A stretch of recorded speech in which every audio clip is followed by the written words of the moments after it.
주님께서 여러분과 함께 마테오가 전한 거룩한 복음입니다.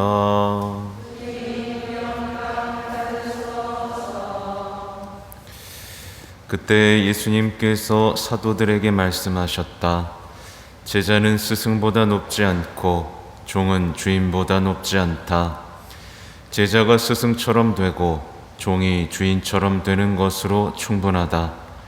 사람들이 집주인을 베엘제불이라고 불렀다면 그 집 식구들에게야 얼마나 더 심하게 하겠느냐. 그러니 너희는 그들을 두려워하지 마라. 숨겨진 것은 드러나기 마련이고 감추어진 것은 알려지기 마련이다. 내가 너희에게 어두운 데에서 말하는 것을 너희는 밝은 데에서 말하여라. 너희가 귓속말로 들은 것을 지붕 위에서 선포하여라. 육신은 죽여도 영혼은 죽이지 못하는 자들을 두려워하지 마라. 오히려 영혼도 육신도 지옥에서 멸망시키실 수 있는 분을 두려워하여라. 참새 2마리가 한 입에 팔리지 않느냐. 그러나 그 가운데 한 마리도 너희 아버지의 허락 없이는 땅에 떨어지지 않는다. 그분께서는 너희의 머리카락까지 다 세워두셨다. 그러니 두려워하지 마라. 너희는 수많은 참새보다 더 귀하다. 그러므로 누구든지 사람들 앞에서 나를 안다고 증언하면 나도 하늘에 계신 내 아버지 앞에서 그를 안다고 증언할 것이다. 그러나 누구든지 사람들 앞에서 나를 모른다고 하면 나도 하늘에 계신 내 아버지 앞에서 그를 모른다고 할 것이다.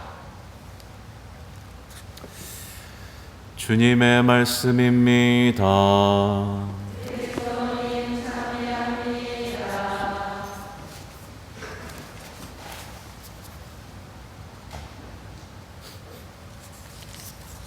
참 예수님, 네, 코에 머리카락이 들어간 것 같이 간지럽습니다. 부계동 성당에서는 토요일 미사를 처음 하는 것 같습니다. 그렇죠? 네.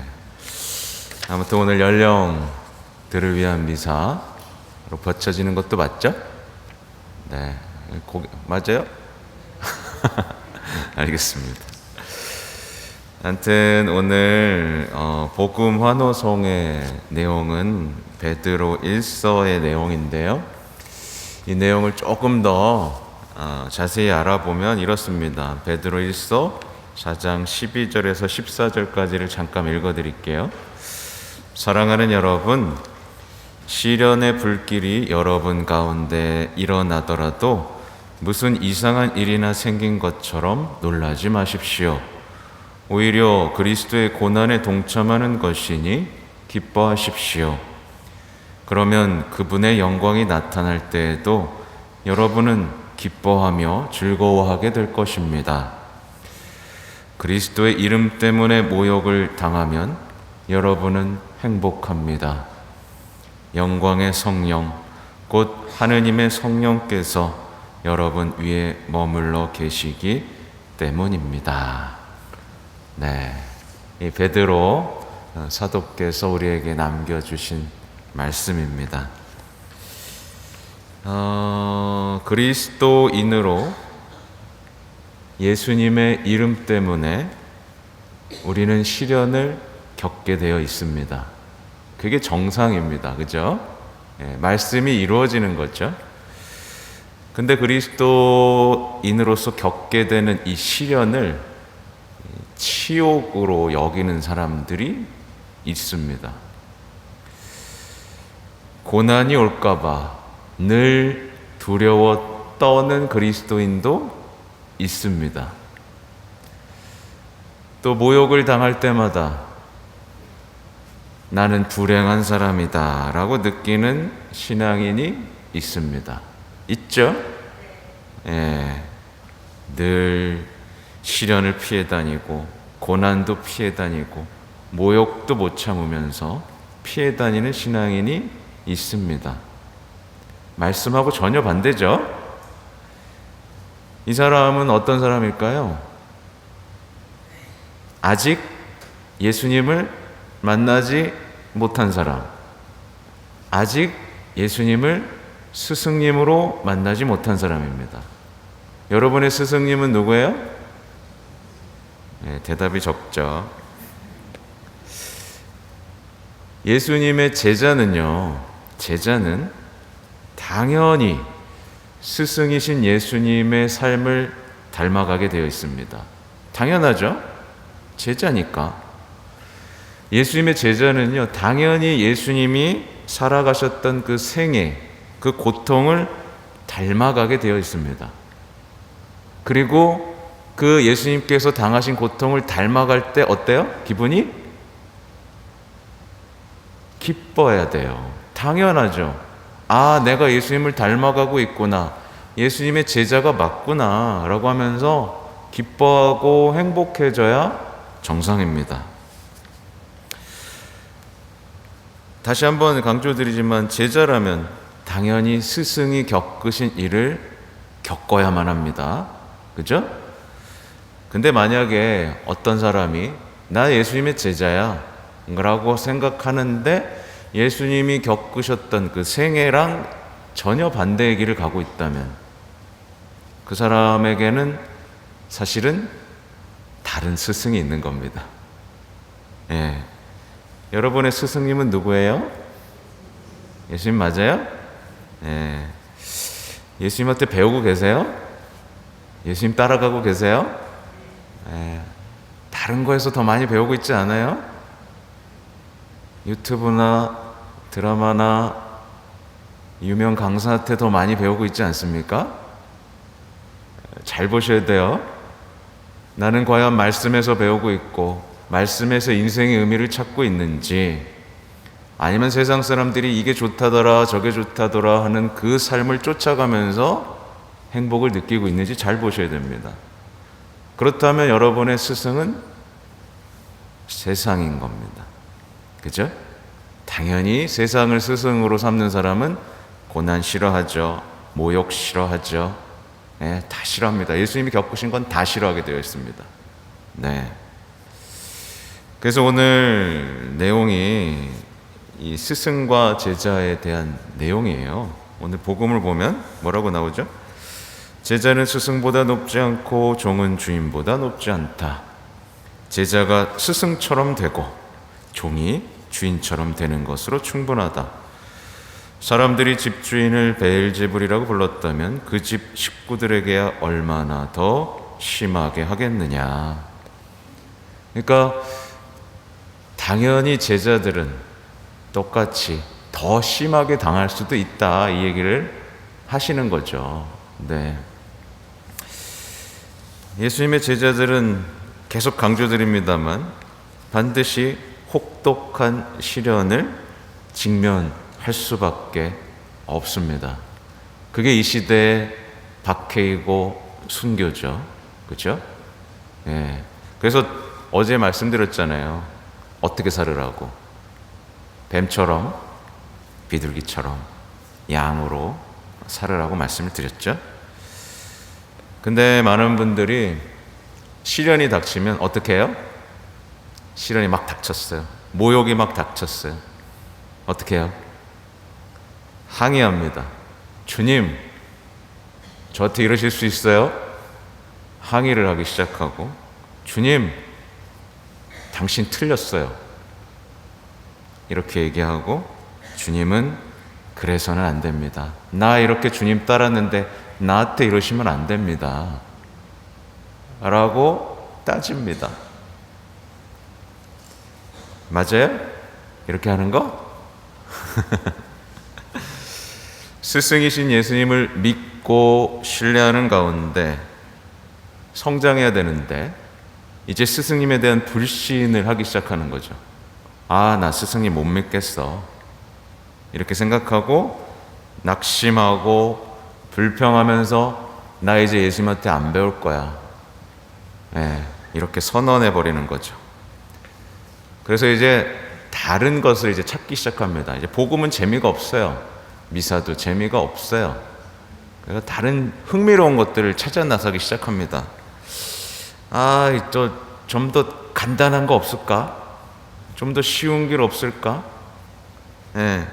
좀 덜 힘든 길 없을까? 그래서 막 찾아다닙니다.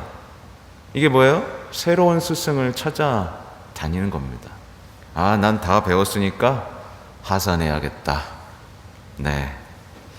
그렇게 스승과 제자의 관계는 끝나는 거예요. 스승님께 항의하고 불평하면서 불신하기 시작하면 스승과 제자의 관계는 끝난 겁니다. 그죠? 예수님을 더 이상 스승으로 모시지 않는 거예요.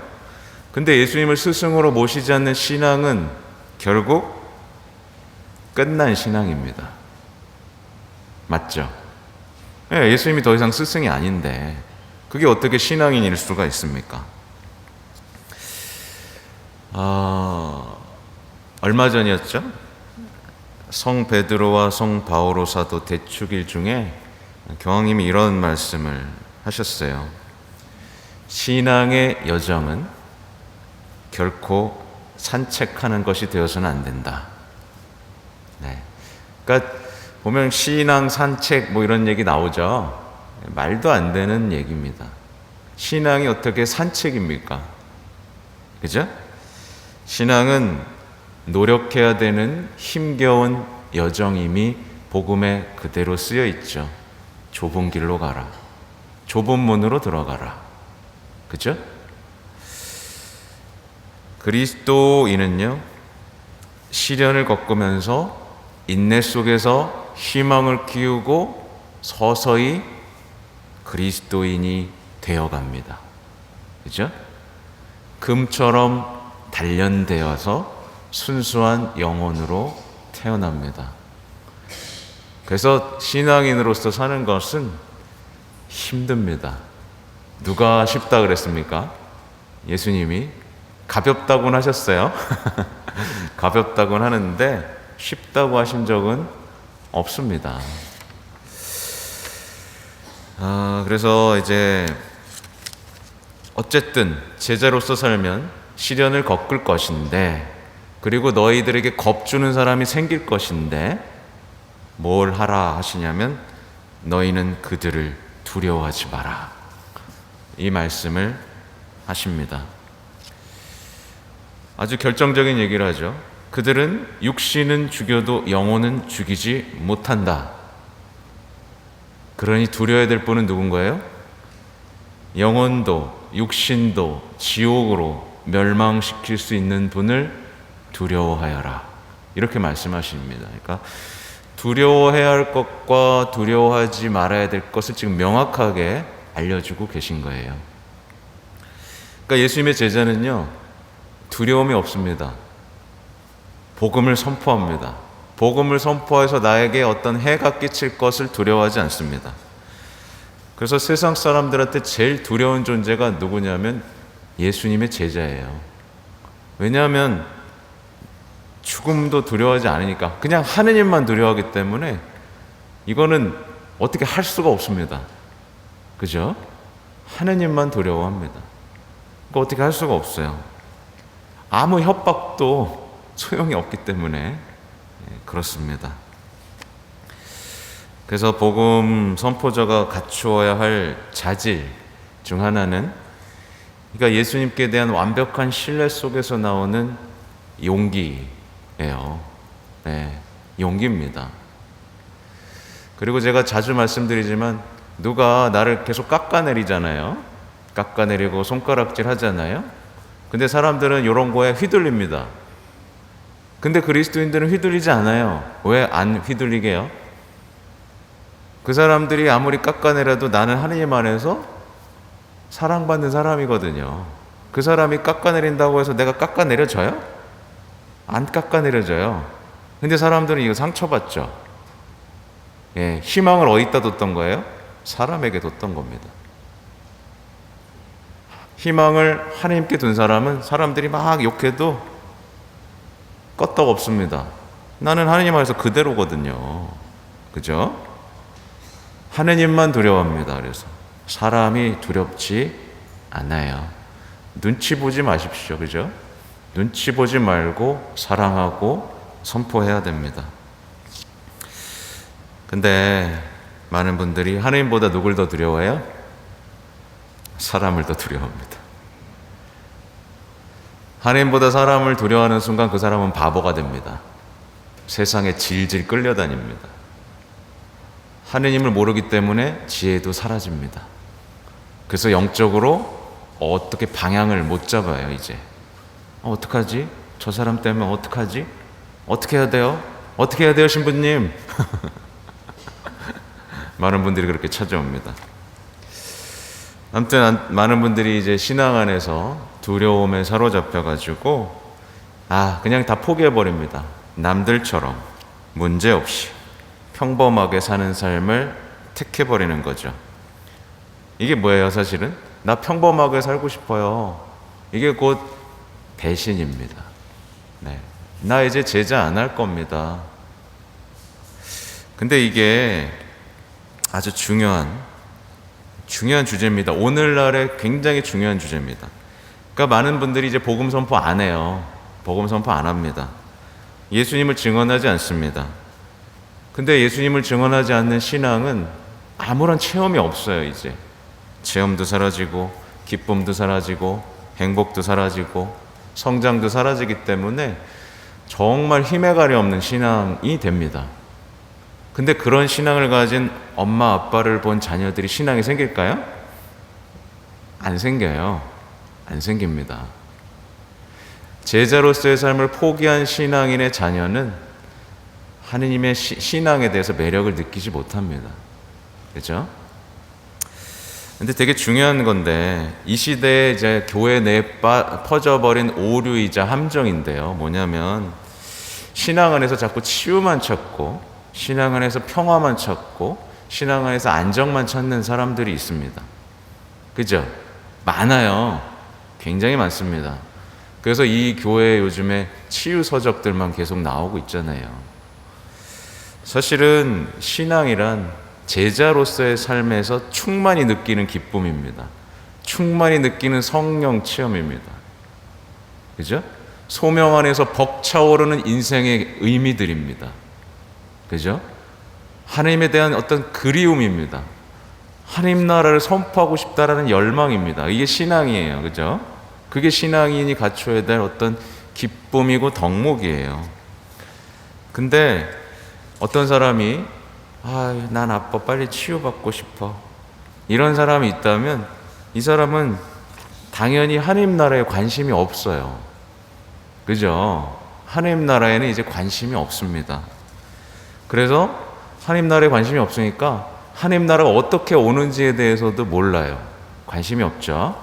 그래서 치유에 관심을 갖는 사람은 결국에 어떻게 하게 되냐면 하나님께 투정을 부리게 됩니다.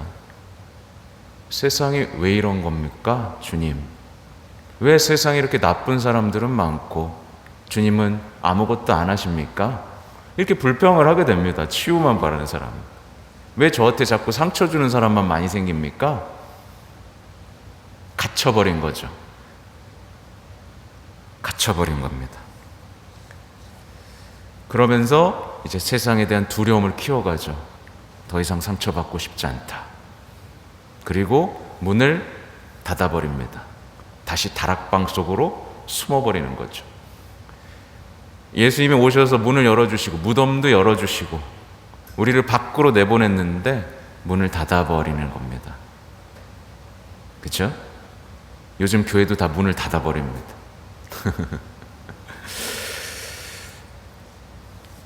돌아봐야 됩니다. 어떤 신앙인에게 세상에 대한 두려움이 있다면 아직 그는 세상에 속한 사람이고 하나님 나라에 관심 없는 사람이고 결정적으로 심판과 지옥을 두려워하지 않는 사람인 거예요. 네. 이렇게까지 예수님께서 겁을 주시는 것처럼 보이는 오늘의 말씀은 사실은 뭐예요? 두려워하지 말고 힘차게 제자가로 살아라 이겁니다. 두려워하지 마라. 그래서 나오잖아요. 내가 머리카락까지 다 세워두셨다. 제 머리카락은 너무 많이 세워가지고 자꾸 빠집니다. 참새 2마리가 허락 없이 떨어지지 않는다. 너희는 그보다 더 소중하다. 내가 지켜줄게. 내가 너의 하나하나까지도 다 보고 있어. 내가 지켜줄 거야. 너희가 제자로서 사는 삶은 절대로 헛되게 끝나지 않을 거라고. 두려워하지 마. 내가 지켜줄게. 제자로서의 삶을 살아다오. 이렇게 말씀을 하시는 겁니다. 예. 그 마지막에도 무서운 얘기가 나오잖아요. 이래도 안 할 겁니까? 라고 물어볼 수 있겠는데, 사람들 앞에서 나를 안다고 증언하면 예수님도 안다고 하실 거지만, 시침이 때면 너 누구냐? 라고 하실 거라는 얘기입니다. 그러니까 단순해요. 오늘 얘기는 두려워하지 말고 떨지 말고 복음 선포해라, 이겁니다. 예수님 증거해라. 예, 세상 것들에 흔들리지 마라. 그것이 제자로서의 삶이고 행복이다. 예, 이거 잊지 마시고, 아무튼 오늘 강론은 여기까지 하면 되고요. 중요한 건 또 연령들을 위한 미사잖아요. 예, 연령들을 위한 미사인데 중요한 게 있어요. 그러니까 이제 오늘도 이제 장례가 하나 났는데, 요즘 장례를 보면 대부분 굉장히 안타깝죠. 요즘 장례를 보면 다 와서 하지 않습니다. 와서 못해요. 왜냐하면 자녀들의 신앙이 말라버렸기 때문에. 그죠? 제가 막속 드릴 수 있습니다. 여러분 제자로서 충분히 살고요. 나 예수님 앞에서 죽고 싶다라고 얘기하고요. 주님 저 천국 가고 싶습니다. 당신 품이 그립습니다. 전 하나님 나라를 위해서 살고 싶습니다. 라고 하는 사람은 반드시 죽기 전에 기회가 주어집니다. 네. 노자성체 받게 될 것이고, 고해성사 보게 될 것이고, 그죠? 장례미사 속에서, 축복 속에서, 사람들의 기도 속에서 천국에 들어가게 될 겁니다. 수많은 사람들이 자비의 기도를 청해 줄 것이고, 성모님의 품에 안겨서 눈을 뜨게 될 겁니다. 네. 아셨죠? 예, 자녀들도 회개하게 될 겁니다. 예, 여기 계신 분들 30년 뒤면, 40년 뒤면 아무도 없을 거예요. 그죠? 40년 너무 짧나요? 50년 할게요. 50년. 네, 50년 뒤면 저도 90이 넘어요. 50년 뒤면 아무도 없을 겁니다. 부디 여러분의 마지막이 축복 속에서, 정말 천국에서 그분의 품에 안겨서 눈을 뜨는 그날이 될 수 있도록 열심히 사세요. 아셨죠? 네, 아멘.